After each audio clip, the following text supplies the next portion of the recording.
আমাদের শিল্পী শাওন, মাহি সহ তিনজনের বিরুদ্ধে আবার নাম মামলা দেওয়া। তাদের অপরাধটা কি?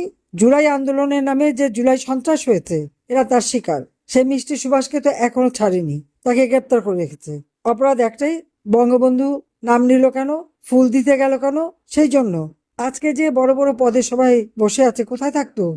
বাংলাদেশ কোথায় পেতো? বাংলাদেশটাও তো বঙ্গবন্ধু শেখ মুজিবের দেওয়া। তাহলে বাংলাদেশ যাদের পছন্দই হয় না, আওয়ামী লীগ যাদের পছন্দ, আওয়ামী লীগ তো দেশ যেখানে যাবে সেখানে আওয়ামী লীগের অবদান। রাস্তাঘাট, পুল, ব্রিজ থেকে শুরু করে সারা বাংলাদেশের যে উন্নয়ন, খাদ্যের স্বয়ংসম্পূর্ণতা অর্জন করা থেকে শুরু করে সারা বিশ্বে উন্নয়নের বিস্ময় বাংলাদেশ, সেখানে আমরা এখন অপরাধী হয়ে গেছি। এরা দেশটাকে ধ্বংস করতে এসেছে। এদের হাত থেকে বাঙালি জাতিকে রক্ষা করতে হবে, সকলকে ঐক্যবদ্ধ হতে হবে এবং ঐক্যবদ্ধ হয়ে নামতে হবে। আমি জানি তারা মব সন্ত্রাস করে একটা ভয় ভীতি সৃষ্টি করে রাষ্ট্র চালাতে চায়। কতদিন ভয় ভীতিতে থাকবে? এ পর্যন্ত কত মানুষ হত্যা করেছে তারা। একটা পরিবার তার আপনজনকে খুঁজে পায় না, সব গুম করে দিয়েছে। আবার শোনো কি, গুমের জন্য নাকি আইন করবে, খুব ভালো কথা।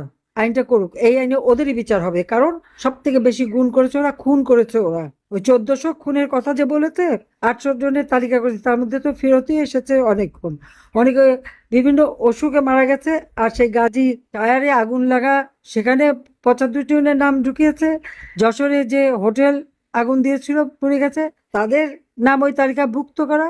আবার শহীদ পরিবার হিসেবে সাহায্য করেছে মাত্র 620 জনকে।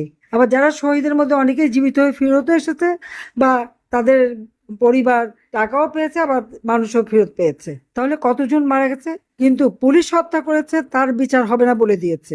আওয়ামী লীগের নেতা কর্মী যাদের হত্যা করেছে তাদের কথা বলবে না। মেরে মেরে মাটিতে পুঁতেছে, নদীতে ভাসিয়ে দিয়েছে। নদীতে তো লাশের পর লাশ পাওয়া যাচ্ছে। এই যে অবিচার অনিয়ম চলছে, তা বাংলাদেশটাকে ধ্বংসের কিনারে নিয়ে এসছে। ভয়কে জয় করে সকলকে ঐক্যবদ্ধ হতে হবে, আর এই দুঃশাসন থেকে বাংলাদেশকে মুক্ত করতে হবে। চাঁদাবাজি, মাস্তানি, জঙ্গি, সন্ত্রাসীদের যে অভয়ারণ্য, হাজার হাজার অস্ত্র আজকে কার কাছে?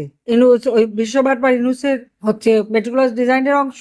এরকম ভাওতাবাজি মানুষকে দিয়েছে, মানুষের চোখ খুলবে এখন। ডিপ স্টেটের টাকাকে সবার তখন অনেক সোচ্চার ছিল, এখন সবার মুখে কুলু পেটে গেছে, সত্য কথা বলার সাহস পায় না। আওয়ামী লীগের আমলে কি কোনো পত্র পত্রিকার অফিসে আগুন দিয়েছে? কেউ আগুন দেয়নি।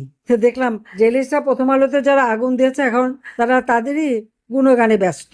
যে বাংলা ভাষায় একটা কথা আছে না, মেরেছ কলসির কানা, তাই বলে কি প্রেম দেবো না? এখন তারা সেখানে যাচ্ছে ঈদ করতে। এটি হচ্ছে, এ হলো চরিত্র মানুষের। জেলিসা প্রথম আলো সব যারা এরকম এখন তেল দিয়ে বেড়াচ্ছে, তাদেরও চিন্তা করা উচিত যে তারা কি যা দেখে তা বলতে পারে, সাহস পায়? সে সাহস আছে তাদের? নাই।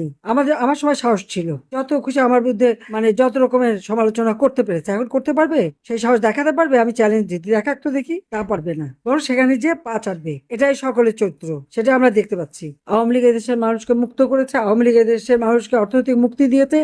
আওয়ামী লীগের সময় মানুষের জীবনে শান্তি ছিল, নিরাপত্তা ছিল, মানুষ শান্তিতে পথ চলতে পারতো, নিরাপদে বাংলাদেশ ঘরে ঘুমাতে পারতো। একমাত্র আওয়ামী লীগই পারবে বাংলাদেশকে আবার তার সগৌরবে আর্থসামাজিক উন্নয়নের মধ্য দিয়ে উন্নত বাংলাদেশ গড়ে তুলতে। কাজে আওয়ামী লীগের সকল নেতা কর্মীকে মনে জোর নিয়ে ভয়কে জয় করে সকলকে ঐক্যবদ্ধ হতে হবে। মনে রাখতে হবে জনতার শক্তি বড় শক্তি। কাজে এই জনতার শক্তিতেই আমরা বারবার ক্ষমতা এসেছি, জনগণের কল্যাণ করেছি, জনগণের শক্তিতেই আমাদের পথ চলা। কাজে সেই জন্যই সকলকে সেইভাবে তৈরি হতে হবে। সবাইকে ধন্যবাদ জানাচ্ছি। খোদা হাফেজ। জয় বাংলা, জয় বঙ্গবন্ধু। বাংলাদেশ চিরজীবী হোক।